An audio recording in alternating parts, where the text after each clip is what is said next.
देखिए chapter number 1 solid state, उसका ये हमारी एक्सरसाइज नंबर 3 है। इसमें जो है हमने क्रिस्टलीय ठोसों को दो भागों में बांटा था। पहला अवयवी कणों के आधार पर और दूसरा ज्यामितीय आधार पर। तो ज्यामितीय आधार पर जो है हमने 7 प्रकार के क्रिस्टल जालक बनाए थे। अब उन 7 क्रिस्टल जालकों को ब्रेवेज ने 14 प्रकार की कोशिकाओं में बांटा। वो देखिए इस प्रकार है। ये हमारा क्रिस्टल सिस्टम है, क्यूबिक यानी कि घनीय है। इसमें जो है 3 प्रकार के यूनिट सेल हो सकते हैं। इसकी जो है देखिए यहाँ पे समझिए, इससे पहले ये हमारी कोई भी घन है, ये इसकी भुजाएं हो गई। तो इन भुजाओं में के बीच में जो कोण है, पहली भुजा को मान लिया हमने ए, दूसरी को बी और इसे सी। तो ये तीनों भुजा हो गई, यानी कि तीनों भुजा बराबर है। ए भी बराबर है, बी भी बराबर है और सी भी बराबर है। अब बात आई इनके बीच के कोण की, यानी बॉन्ड एंगल। तो इस कोण को मान लिया हमने अल्फा, इसको मान लिया बीटा और इसको मान लिया हमने गामा। तो यहाँ पे दिया है अल्फा बीटा, अल्फा बराबर बीटा बराबर गामा, और ये जो है तीनों के तीनों 90 डिग्री के होंगे, 90 डिग्री के। दूसरा हमारा है टेट्रागोनल। तो टेट्रागोनल में जो है 2 यूनिट सेल हैं। इसमें जो है एक भुजा यानी कि ए भुजा जो है बी के बराबर है, बट सी भुजा जो है वो इनके बराबर नहीं है। अब बात आती है इनके कोण की। तो इसमें अल्फा बीटा और गामा तीनों 90 डिग्री के होंगे। बात आती है हमारे तीसरे क्रिस्टल की। यह है हमारा ऑर्थोरोम्बिक। इसमें 4 प्रकार की एकक कोशिका होती हैं, यानी 4 प्रकार की क्रिस्टलीय संरचना प्राप्त हो सकती है हमें, जिसमें हमारी ए, बी और सी तीनों की तीनों भुजा आपस में बराबर नहीं होंगी, जबकि इनके बीच के कोण जो है अल्फा बीटा और गामा, अल्फा बीटा और गामा, ये कोण जो है 90 डिग्री ही होंगे। फिर आता है हमारा चौथा हेक्सागोनल। तो हेक्सागोनल में जो है हमारी एक प्रकार की समूह है। तो इसमें भुजा जो होगी ए और बी, ये तो आपस में बराबर होंगी, लेकिन सी भुजा जो है इनके बराबर नहीं होगी। बात आती है इनके बीच के कोण की। तो अल्फा और बीटा ये दोनों जो है 90 डिग्री के होंगे। अल्फा बीटा 90 डिग्री और गामा जो है हमारा 120 डिग्री का होगा। अगला आता है हमारा रोम्बोहेड्रल। रोम्बोहेड्रल जो है एक प्रकार का होता है केवल। इसमें ए, बी और सी तीनों भुजा बराबर होती हैं। अब यहाँ पे जो है कोण की बात आती है, अल्फा बीटा और गामा तीनों के तीनों आपस में बराबर होते हैं, लेकिन 90 डिग्री के नहीं होते। बात आती है हमारा मोनोक्लिनिक। ये जो है हमारा मोनोक्लिनिक 2 प्रकार के होते हैं, यानी 2 प्रकार के जालक होते हैं। अब ये जो है A is not equal to B और B is not equal to C, यानी कि तीनों भुजा आपस में कोई सी भी बराबर नहीं होती। कोण की बात आती है तो कोण हमारा अल्फा बराबर बीटा और ये बराबर होगा 90 डिग्री के, लेकिन गामा जो होगा गामा 90 डिग्री के बराबर नहीं होगा। इसके बाद आता है हमारा ट्राइक्लिनिक। ट्राइक्लिनिक में जो है एक प्रकार का जालक होता है। इसमें भुजा की बात करते हैं तो ए, बी और सी तीनों की तीनों भुजा ए, बी आपस में बराबर नहीं होती। लेकिन कोण की बात करें तो अल्फा बीटा और गामा तीनों के तीनों आपस में बराबर होते हैं, बट 90 डिग्री के नहीं होते। ये था हमारा ब्रेवेज के 14 प्रकार के जालक। एक बार फिर चेक कर लीजिए, ये टोटल जो है 14 प्रकार के जालक हो गए, यानी ब्रेवेज ने जो है 14 प्रकार के जालक बताए एक कोशिकाओं के आधार पर।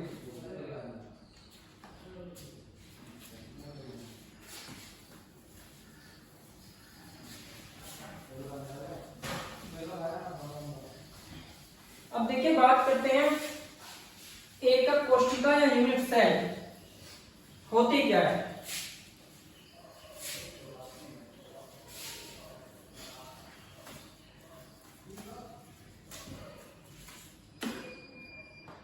यूनिट सेल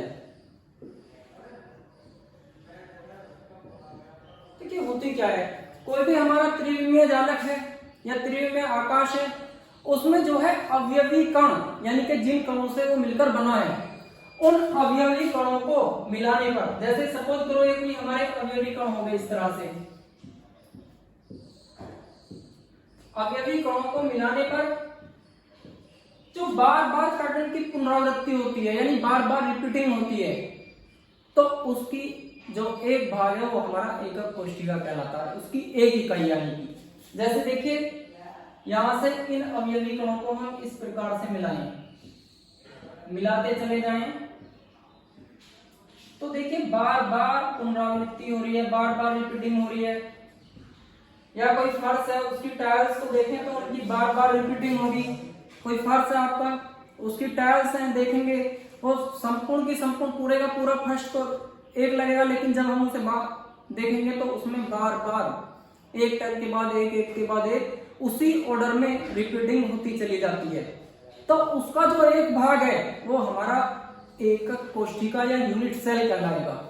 तो जैसे हमारा ये है, इसका देखिए यहाँ से हम कहीं से भी देखें, ये टोटल संरचना जो है टोटल एक है, एक जालक है यानी त्रिविमीय आकाश है।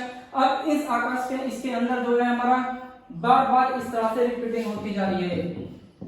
तो इसका जो है एक भाग कोई भी एक भाग इसका ये ले लेते हैं, ये ले लेते हैं कोई भी, तो ये एक भाग जो कहलाएगा इसका ये एकक कोशिका कहलाएगा।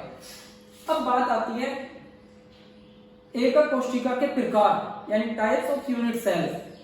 तो एकक कोशिका को जो है हमने किस तरह से बांटा है,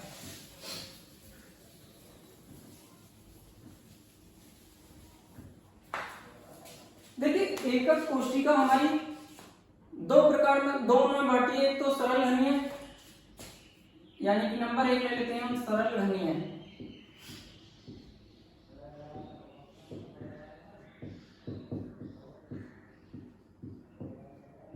एकक कोशिका।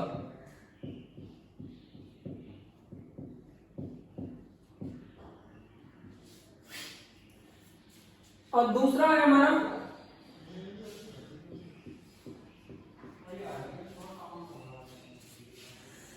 फलक केंद्रित या केंद्रित एकक कोशिका या केंद्र का एकक कोशिका। जो केंद्रीय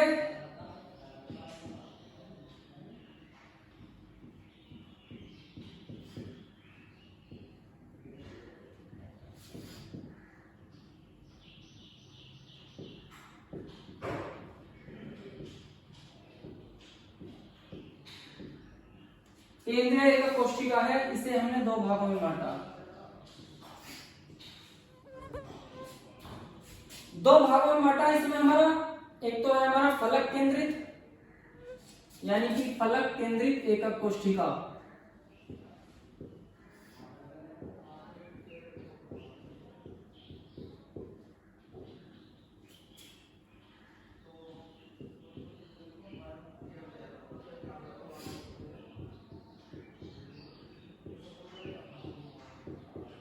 दूसरी आती है हमारी आध केंद्रित या बेस सेंटर्ड।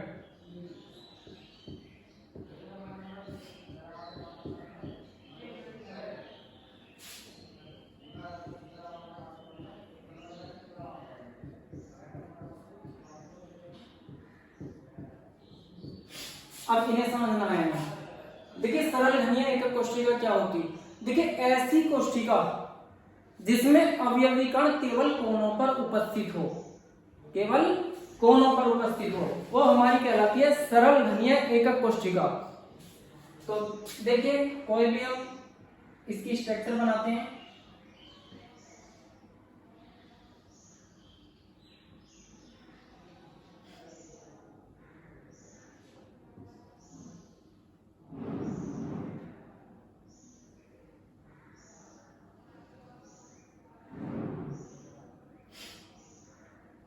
इस तरह से हम इन्हें मिला देंगे।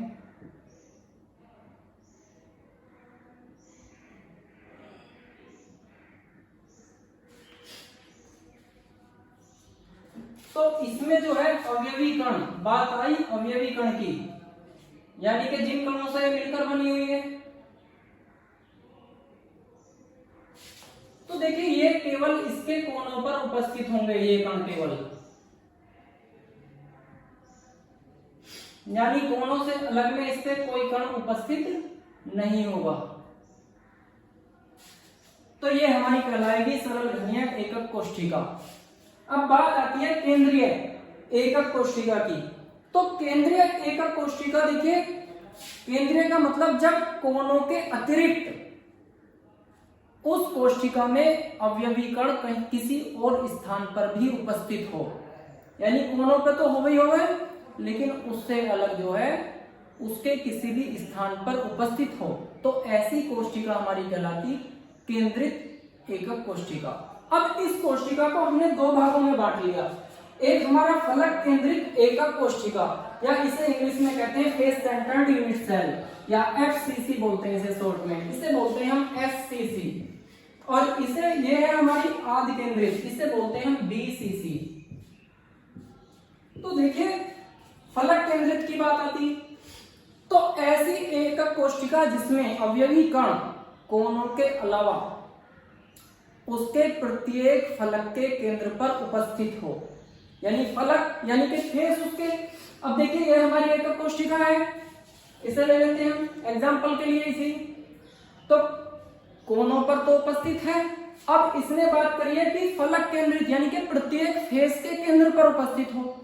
तो फेस देखिए, ये एक फेस इसका ये हो गया, दूसरा फेस ये हो गया, तीसरा ये, चौथा ये, और पांचवा और छठा। तो प्रत्येक फेस के सेंटर पे तो एक एक कण इनके सेंटर पे उपस्थित हो गया। और देखिए आगे बैक भी है और इसका जो है फॉरवर्ड भी है, तो दोनों इस पे दो कण हो जाएंगे, यहाँ पे पिछले पे और अगले पे। तो एक एक कण इनके सेंटर पे उपस्थित हो गया। तो ये कोष्ठिका कहलाएगी हमारी फलक केंद्रित एकक कोष्ठिका, या एफसीसी लिख देंगे हम, एफसीसी। ठीक है। अब बात करें हम आध केंद्रित एकक कोष्ठिका।